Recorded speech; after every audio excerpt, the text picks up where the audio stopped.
मेरे प्रिय आत्म, एक छोटी सी कहानी से मैं अपनी बात शुरू करना चाहूँ। बहुत वर्ष बीते, बहुत सदियां। किसी देश में एक बड़ा चित्रकार था। वो जब अपनी युवावस्था में था, उस सोचा कि मैं एक ऐसा चित्र बनाऊं जिसमें भगवान का आनंद झलकता हो। मैं ऐसी दो आंखें चित्रित करूं जिनमें अनंत शांति झलकती हो। मैं ऐसे एक व्यक्ति को खोजूं, एक ऐसे मनुष्य को जिसका चित्र जीवन के जो पार है, जगत से जो दूर है, उसकी खबर लाता हो। और वो अपने देश के गांव गांव घूमा, जंगल जंगल उसने छाना उस आदमी को जिसकी प्रतिछवि वो बना सके। और आखिर एक पहाड़ पर गाय चराने वाले एक चरवाहे को खोज लिया।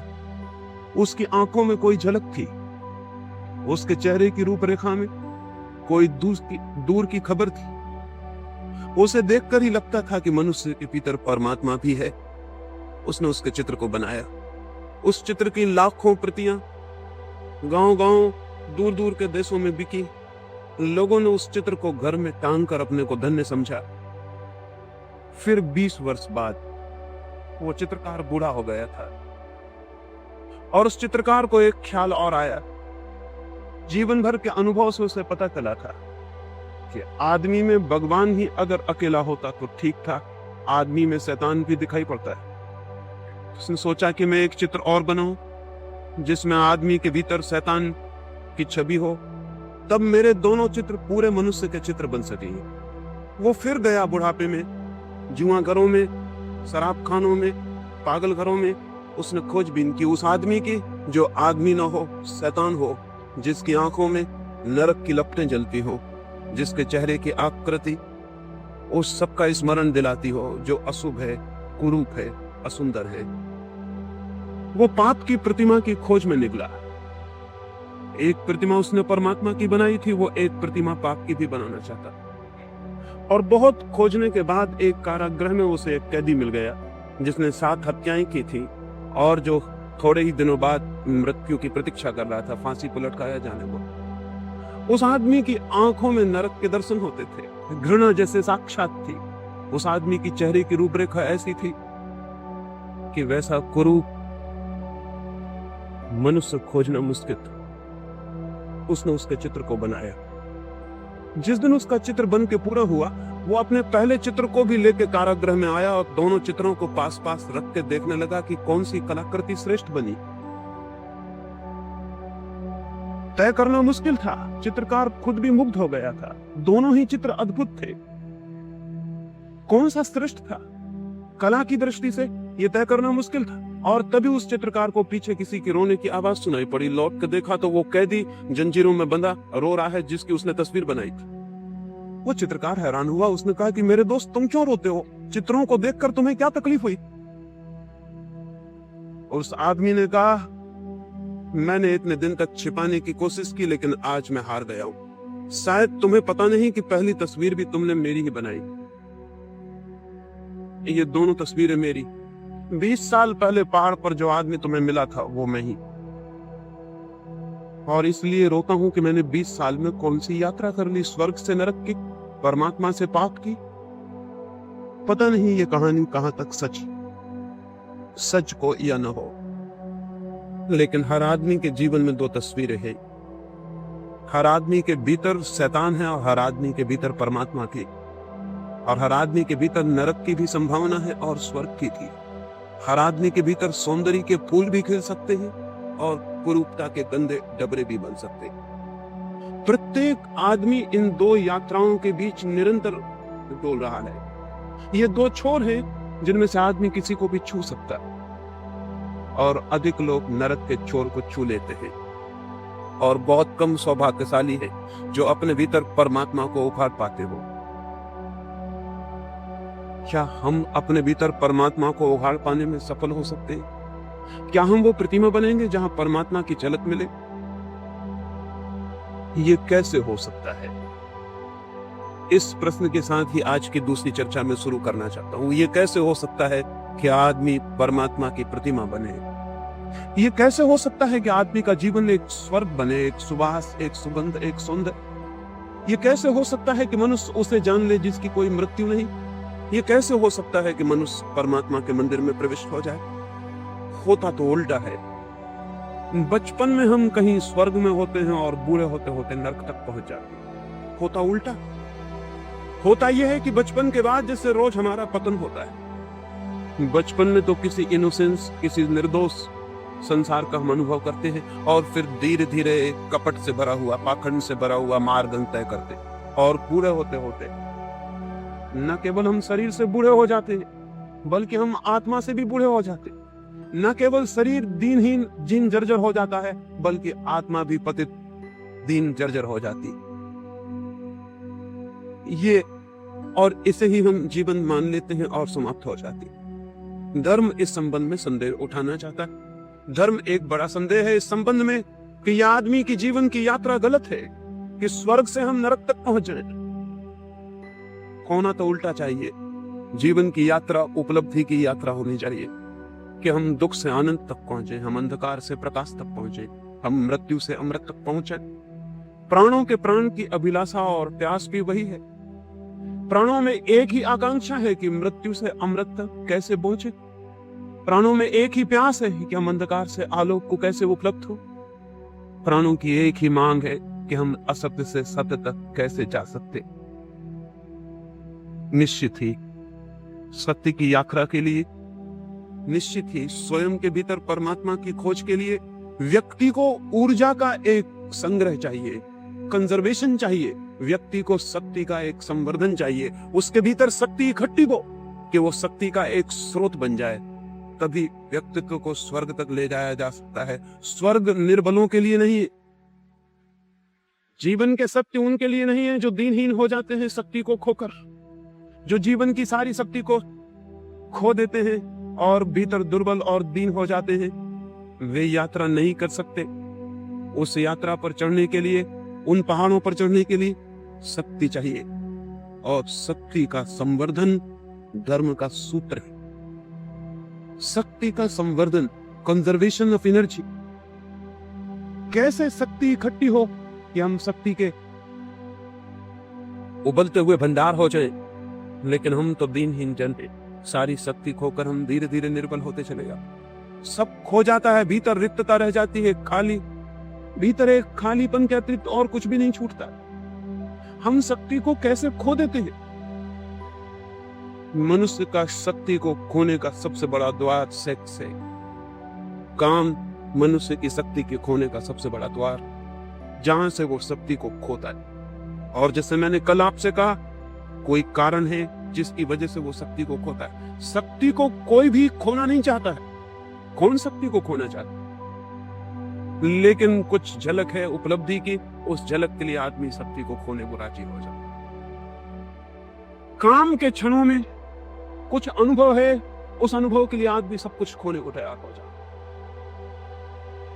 अगर वो अनुभव किसी और मार्ग से उपलब्ध हो सके तो मनुष्य सेक्स के माध्यम से शक्ति को खोने को कभी भी तैयार नहीं हो सकता।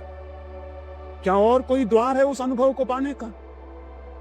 क्या और कोई मार्ग है उस अनुभूति को उपलब्ध करने का, जहां हम अपने प्राणों की गहरी से गहराई में उतर जाते हैं, जहां हम जीवन का ऊंचा से ऊंचा शिखर छूते हैं, जहां हम जीवन की शांति और आनंद की एक झलक पाते हैं? क्या कोई और मार्ग है? क्या कोई और मार्ग है अपने भीतर पहुंच जाने? क्या स्वयं की शांति और आनंद के स्रोत तक पहुंच जाने की और कोई सीढ़ी है? अगर वो सीढ़ी हमें दिखाई पड़ जाए तो जीवन में एक क्रांति घटित हो जाती है। आदमी काम के प्रति विमुख और राम के प्रति सन्मुख हो जाता है। एक क्रांति घटित हो जाती है, एक नया द्वार खुल जाता है। मनुष्य की जाति को अगर हम नया द्वार न दे सके तो मनुष्य एक रिपीटेटिव सर्किल में, एक पुनरुक्ति वाले चक्कर में घूमता है और नष्ट होता है। लेकिन आज तक सेक्स के संबंध में जो भी धारणाएं रही है, वो मनुष्य को सेक्स के अतिरिक्त नया द्वार खोलने में समर्थ नहीं बना पाई, बल्कि एक उल्टा उपद्रव हुआ। प्रकृति एक ही द्वार देती है मनुष्य को, वो सेक्स का द्वार है। अब तक की शिक्षाओं ने वो द्वार भी बंद कर दिया और नया द्वार खोला नहीं। शक्ति भीतर घूमने लगी और चक्कर काटने लगी, और अगर नया द्वार शक्ति के लिए न मिले तो घूमती हुई शक्ति मनुष्य को विक्षिप्त कर देती है, पागल कर देती है। और विक्षिप्त मनुष्य फिर न केवल उस द्वार से जो सेक्स का सहज द्वार था निकलने की चेष्टा करता है, वो दीवानों और खिड़कियों को तोड़कर भी उसकी शक्ति बाहर बहने लगती। वो अप्राकृतिक मार्गों से भी सेक्स की शक्ति बाहर बहने लगती। ये दुर्घटना घटी है। ये मनुष्य जाति के बड़े से बड़े दुर्भाग्यों में से एक है। नया द्वार नहीं खोला गया और पुराना द्वार बंद कर दिया गया। इसलिए मैं सेक्स के विरोध में, दुश्मनी के लिए, दमन के लिए अब तक जो भी शिक्षाएं दी गई हैं उन सबके स्पष्ट विरोध में खड़ा हुआ। उन सारी शिक्षाओं से मनुष्य की सेक्सुअलिटी बढ़ी है, कम नहीं हुई, बल्कि विपरीत हुई। क्या करें, लेकिन कोई और द्वार खोला जा सकता है। मैंने आपसे कल कहा, संभोग के क्षण की जो प्रतीति है वो प्रतीति दो बातों की है, टाइमलेसनेस और इगोलेसनेस की। समय शून्य हो जाता है और अहंकार विलीन हो जाता है। समय शून्य होने से और अहंकार विलीन होने से हमें उसका एक झलक मिलती है जो हमारा वास्तविक जीवन, लेकिन क्षण भर की झलक और हम वापस अपनी जगह खड़े हो जाते और एक बड़ी ऊर्जा, एक बड़ी विद्युतिक शक्ति का प्रवाह है, इसमें हम खो देते। फिर उस झलक की याद, स्मृति मन को पीड़ा देती रहती है। हम वापस उस अनुभव को पाना चाहते हैं, वापस उस अनुभव को पाना चाहते हैं, और वो झलक कितनी छोटी है, एक क्षण में खो जाती है। ठीक से उसकी स्मृति भी नहीं रह जाती कि क्या थी झलक, हमने क्या जाना था। बस एक धुन, एक अर्ज, एक पागल प्रतीक्षा रह जाती है फिर उस अनुभव को पाने की, और जीवन भर आदमी इसी चेष्टा में संलग्न रहता है, लेकिन उस झलक को एक क्षण से ज्यादा नहीं पा सकता है। वही झलक ध्यान के माध्यम से भी उपलब्ध होगी। मनुष्य की चेतना तक पहुंचने के दो मार्ग हैं, काम और ध्यान, सेक्स और मेडिटेशन। सेक्स प्राकृतिक मार्ग है जो प्रकृति ने दिया हुआ है, जानवरों को भी दिया हुआ है, पक्षियों को भी दिया हुआ है, पौधों को भी दिया हुआ है, मनुष्यों को भी दिया हुआ है। और जब तक मनुष्य केवल प्रकृति के दिए हुए द्वार का उपयोग करता है तब तक वो पशुओं से ऊपर नहीं हो सकता। वो सारा द्वार तो पशुओं के लिए भी उपलब्ध है। मनुष्यता का प्रारंभ उस दिन से होता है जिस दिन से मनुष्य सेक्स के अतिरिक्त एक नया द्वार खोलने में समर्थ हो जाता है। उसके पहले हम मनुष्य नहीं है, नाम मात्र को मनुष्य। उसके पहले हमारे जीवन का केंद्र पशु का केंद्र है, प्रकृति का केंद्र है। तब तक हम उसके ऊपर नहीं उठ पाए, उसे ट्रांसेंड नहीं कर पाए, उसका अतिक्रमण नहीं कर पाए। तब तक हम पशुओं की भांति ही जीते हैं। हमने कपड़े मनुष्यों के पहन रखे हैं, हमने भाषा मनुष्यों की बोलते हैं, हमने सारा रूप मनुष्यों का पैदा कर रखा है, लेकिन भीतर गहरे से गहरे मन के तल पर हम पशुओं से ज्यादा नहीं होते, नहीं हो सकते हैं। और इसलिए जरा सा मौका मिल जाए और हमारी मनुष्यता को जरा सी छूट मिल जाए तो हम तत्काल पशु हो जाते हैं। हिंदुस्तान पाकिस्तान का बंटवारा हुआ और हमें दिखाई पड़ गया कि आदमी के कपड़ों के भीतर जानवर बैठा हुआ है। हमें दिखाई पड़ गया कि वो लोग जो कल मस्जिद में प्रार्थना करते थे और मंदिर में गीता पढ़ते थे, वो क्या कर रहे हैं, वो हत्याएं कर रहे हैं, वो बलात्कार कर रहे हैं, वो सब कुछ कर रहे हैं। वही लोग जो मंदिरों मस्जिदों में दिखाई पड़ते, वही लोग बलात्कार करते हुए दिखाई पड़ने लगे। क्या हो गया इनको? अभी दंगा फसाद हो जाए, अभी यहाँ दंगा हो जाए और यही आदमी को दंगे में मौका मिल जाएगा अपनी आदमियत से छुट्टी ले ले और फौरन वो जो भीतर छिपा हुआ पशु है प्रकट हो जाए। वो हमेशा तैयार है, वो प्रतीक्षा कर रहा है कि मुझे मौका मिल जाए। भीड़ भाड़ में उसे मौका मिल जाता है तो वो जल्दी से छोड़ देता है अपना ख्याल, वो जो बांध बूंद को उसने रखा हुआ है। भीड़ में मौका मिल जाता है उसे भूल जाने का कि मैं भूल जाऊं अपने को। इसलिए आज तक अकेले आदमियों ने उतने पाप नहीं किए जितने भीड़ में आदमियों ने पाप किए। अकेला आदमी थोड़ा डरता है कि कोई देख लेगा, अकेला आदमी थोड़ा सोचता है कि मैं ये क्या कर रहा हूँ, अकेले आदमी को अपने कपड़ों की थोड़ी फिक्र होती है कि लोग क्या कहेंगे, जानवर हो। लेकिन जब बड़ी भीड़ होती है तो अकेला आदमी कहता अब कौन देखता, अब कौन पहचानता, वो भीड़ के साथ एक हो जाता है, उसकी आइडेंटिटी मिट जाती है। अब वो फला नाम का आदमी नहीं, अब एक बड़ी भीड़ है और बड़ी भीड़ जो करती है वो भी करता है, हत्या करता है, आग लगाता है, बलात्कार करता है। भीड़ में उसे मौका मिल जाता है कि वो अपने पशु को फिर से छुट्टी दे दे जो उसके भीतर छिपा है। और इसीलिए आदमी 10-5 वर्षों में युद्ध की प्रतीक्षा करने लगता है, दंगों की प्रतीक्षा करने लगता है। अगर हिंदू मुस्लिम का बहाना मिल जाए तो हिंदू मुस्लिम सही, अगर हिंदू मुस्लिम का ना मिले तो गुजराती मराठी भी काम कर सकता है, अगर गुजराती मराठी ना हो तो हिंदी बोलने वाला और गैर हिंदी बोलने वाला भी काम कर सकता है। कोई भी बहाना चाहिए आदमी को, उसके भीतर के पशु को छुट्टी चाहिए, वो घबरा जाता है, पशु भीतर बंद रहते रहते वो कहता है मुझे प्रकट होने दे। और आदमी के भीतर का पशु तब तक नहीं मिटता है जब तक पशुता का जो सहज मार्ग है उसके ऊपर मनुष्य की चेतना न उठे। पशुता का सहज मार्ग, हमारी ऊर्जा, हमारी शक्ति का एक ही द्वार है बहने का, वो है सेक्स। और वो द्वार बंद कर दें तो कठिनाई खड़ी हो जाती है। उस द्वार को बंद करने के पहले नए द्वार का उद्घाटन होना जरूरी है। जीवन चेतना नई दिशा में प्रवाहित हो सकती, लेकिन यह हो सकता है यह आज तक किया नहीं गया क्योंकि दमन सरल मालूम पड़ा, रूपांतरण कठिन। दबा देना किसी बात को आसान है, बदलने की विधि और साधना की जरूरत है। इसलिए हमने सरल मार्ग का उपयोग किया कि दबा दो अपने भीतर। लेकिन हम ये भूल गए कि दबाने से कोई चीज नष्ट नहीं होती है, दबाने से और बलशाली हो जाती। और हम ये भी भूल गए कि दबाने से हमारा आकर्षण और गहरा होता है। जिसे हम दबाते हैं वो हमारे चेतना की और गहरी परतों में प्रविष्ट हो जाता है। हम उसे दिन में दबा लेते हैं, वो सपनों में हमारे आंखों में झूलने लगता है। हम उसे रोजमर्रा दबा लेते हैं, वो हमारे भीतर प्रतीक्षा करता है कि कब मौका मिल जाए, कब मैं फूट पड़ूं, निकल पड़ूं।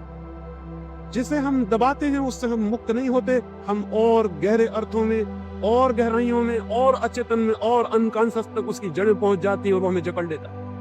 आदमी सेक्स को दबाने के कारण ही बन गया और जकड़ गया। और यही वजह है, पशुओं का तो सेक्स का कोई अवधि होती है, कोई पीरियड होता है वर्ष में। आदमी की कोई अवधि ना रही, कोई पीरियड ना रहा। आदमी 24 घंटे 12 महीने सेक्सुअल है। सारे जानवरों में कोई जानवर ऐसा नहीं कि जो 12 महीने और 24 घंटे कामुकता से भरा हुआ। उसका वक्त है, उसकी ऋतु है, वो आती है और चला जाता है और फिर उसका स्मरण भी खो जाता। आदमी को क्या हो गया? आदमी ने दबाया जिस चीज को, वो फैलकर उसके 24 घंटे और 12 महीने के जीवन पर फैल गई। कभी आपने इस पर विचार किया कि कोई पशु हर स्थिति में हर समय कामुक नहीं होता, लेकिन आदमी हर स्थिति में हर समय कामुक। जैसे कामुकता उबल रही, जैसे कामुकता ही सब कुछ है। ये कैसे हो गया? ये दुर्घटना कैसे संभव हुई है? पृथ्वी पर सिर्फ मनुष्य के साथ हुई है और किसी जानवर के साथ नहीं। क्यों? एक ही कारण है, सिर्फ मनुष्य ने दबाने की कोशिश की है और जिसे दबाया वो जहर की तरह सब तक फैल गया। और दबाने के लिए हमें क्या करना पड़ा? दबाने के लिए हमें निंदा करनी पड़ी, दबाने के लिए हमें गाली देनी पड़ी, दबाने के लिए हमें अपमानजनक भावनाएं पैदा करनी पड़ी। हमें कहना पड़ा सेक्स पाप, हमें कहना पड़ा कि सेक्स नरक, हमें कहना पड़ा कि जो सेक्स में है वो गलत है, निंदित है। हमें ये सारी गालियां खोजनी पड़ी, तभी हम दबाने में सफल हो सके। और हमें ख्याल भी नहीं, इन निंदाओं और गालियों के कारण हमारा सारा जीवन जहर से भर गया। नीत्शे ने एक वचन कहा है जो बहुत अर्थपूर्ण है। उसने कहा है कि धर्मों ने जहर खिला के सेक्स को मार डालने की कोशिश की थी। सेक्स मरा तो नहीं, सिर्फ जहरीला होकर जिंदा है।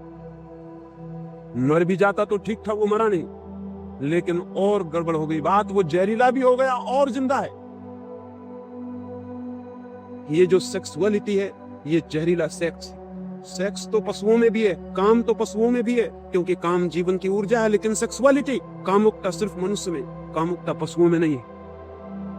पशुओं की आंखों में देखे वहां कामुकता दिखाई नहीं पड़ेगी, आदमी की आंखों में झांके वहां एक कामुकता का रस झलकता हुआ दिखाई पड़ेगा।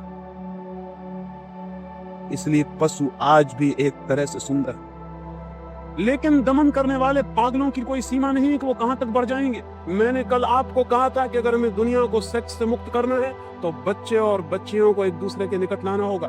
इसके पहले कि उनमें सेक्स जागे, 14 साल के पहले वे एक दूसरे के शरीर से इतने स्पष्ट रूप से परिचित हो ले कि वो आकांक्षा विलीन हो जाए। लेकिन अमेरिका में अभी एक नया आंदोलन चला है, और वो नया आंदोलन वहां के बहुत धार्मिक लोग चला रहे हैं। शायद आपको पता भी ना हो, वो नया आंदोलन बड़ा अद्भुत। वो आंदोलन ये है कि सड़कों पर गाय, भैंस, घोड़े, कुत्ता, बिल्ली को भी बिना कपड़ों के नहीं निकाला जाए, उनको कपड़े पहन के निकाला जाए। उनको भी कपड़े पहनाने चाहिए, क्योंकि नंगे पशुओं को देखकर बच्चे बिगड़ सकते। बड़े मजे की बात, नंगे पशुओं को देखकर बच्चे बिगड़ सकते हैं। अमेरिका के कुछ नीति शास्त्री इसके बाबत आंदोलन और संगठन और संस्थाएं बना रहे हैं कि पशुओं को भी सड़कों पर नग्न नहीं लाया जा सकता। आदमी को बचाने की इतनी कोशिशें चल रही, और कोशिश बचाने की जो करने वाले लोग हैं वही आदमी को नष्ट कर रहे हैं। कभी आपने ख्याल किया कि पशु अपनी नग्नता में भी अद्भुत है और सुंदर है? उसकी नग्नता में भी वो निर्दोष, सरल और सीधा है। कभी आपको पशु नग्न है ये भी ख्याल शायद ही आया हो? जब तक कि आग के भीतर बहुत नंगापन न छिपा हो तब तक आपको पशु नंगा नहीं दिखाई पड़ सकता है। लेकिन वे जो भयभीत लोग हैं, वे जो डरे हुए लोग हैं, वे भय और डर के कारण सब कुछ कर रहे हैं आज तक, और उनके सब करने से आदमी रोज नीचे से नीचे उतरता जा रहा। जरूरत तो यह है कि आदमी भी किसी दिन इतना सरल हो कि नग्न खड़ा हो सके, निर्दोष और आनंद से भरा हो। जरूरत तो यह है जैसे महावीर जैसा व्यक्ति नग्न खड़ा हो गया। लोग कहते हैं कि उन्होंने कपड़े छोड़े, कपड़ों का त्याग किया। मैं कहता हूं न कपड़े छोड़े न कपड़ों का त्याग किया, चित्त इतना निर्दोष हो गया होगा, इतना इनोसेंट जैसे छोटे बच्चों का, तो वे नग्न खड़े हो गए होंगे। क्योंकि ढांकने को जब कुछ भी नहीं रह जाता तो आदमी नग्न हो सकता है। जब तक ढांकने को कुछ है हमारे भीतर तब तक आदमी अपने को छिपाए। जब ढांकने को कुछ भी नहीं है तो नग्न हो सकता है। चाहिए तो एक ऐसी पृथ्वी कि आदमी भी इतना सरल होगा कि नग्न होने में भी उसे कोई पश्चाताप, कोई पीड़ा न होगी, नग्न होने में भी उसे कोई अपराध न होगा। आज तो हम कपड़े पहनकर भी अपराधी मालूम होते हैं। हम कपड़े पहन के भी नंगे हैं, और ऐसे लोग भी रहे हैं जो नग्न होकर भी नग्न नहीं थे। नंगापन मन की एक वृत्ति है, सरलता, निर्दोष चित्त, फिर नग्नता भी सार्थक हो जाती, अर्थपूर्ण हो जाती, वो भी एक सौंदर्य ले लेती। लेकिन अब तक आदमी को जहर पिलाया गया है, और जहर का परिणाम यह हुआ कि हमारा सारा जीवन एक कोने से लेकर दूसरे कोने तक विषाक्त हो गया। स्त्रियों को हम कहते हैं पति को परमात्मा समझना, और उन स्त्रियों को बचपन से सिखाया गया है कि सेक्स पाप, नरक, वे कल विवाहित होंगी, तो उस पति को कैसे परमात्मा मान सकेंगी जो उन्हें सेक्स में और नरक में ले जा रहा। एक तरफ हम सिखाते हैं पति परमात्मा, और पत्नी का अनुभव कहता है कि यही पहला पापी है जो मुझे नरक में घसीट रहा। एक बहन ने मुझे आकर कहा पिछली मीटिंग में, जब मैं यहाँ बोला भारतीय विद्या भवन में, तो बहन मेरे पास उसी दिन आई और उसने कहा कि मैं बहुत गुस्से में हूं, बहुत क्रोध में हूं।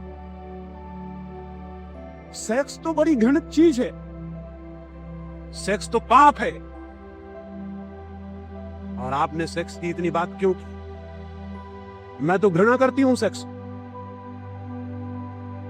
अब ये पत्नी है, इसका पति है, इसके बच्चे हैं, बच्चियां, और ये पत्नी सेक्स को घृणा करती।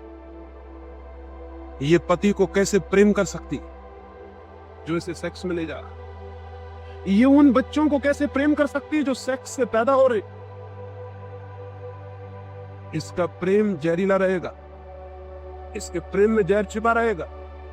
पति और इसके बीच एक बुनियादी दीवार खड़ी रहेगी, बच्चों और इसके बीच एक बुनियादी दीवार खड़ी रहेगी, क्योंकि वो सेक्स की दीवार और सेक्स की कंडेमनेशन की वृत्ति बीच में खड़ी है। ये बच्चे पाप से आए, ये पति और मेरे बीच पाप का संबंध, और जिनके साथ पाप का संबंध है उनके प्रति हम मैत्रीपूर्ण हो सकते हैं, पाप के प्रति हम मैत्रीपूर्ण हो सकते हैं। सारी दुनिया का ग्रस्त जीवन नष्ट किया है सेक्स को गाली देने वाले, निंदा करने वाले लोगों, और उन्होंने इसे नष्ट करके जो दुष्परिणाम लाए हैं वो ये नहीं है कि सेक्स से लोग मुक्त हो गए हों। जो पति अपनी पत्नी और अपने बीच एक दीवार पाता है पाप की, वो पत्नी से कभी भी तृप्ति अनुभव नहीं कर पाता, तो आसपास की स्त्रियों को खोजता है, वैश्यों को खोजता है, खोजेगा।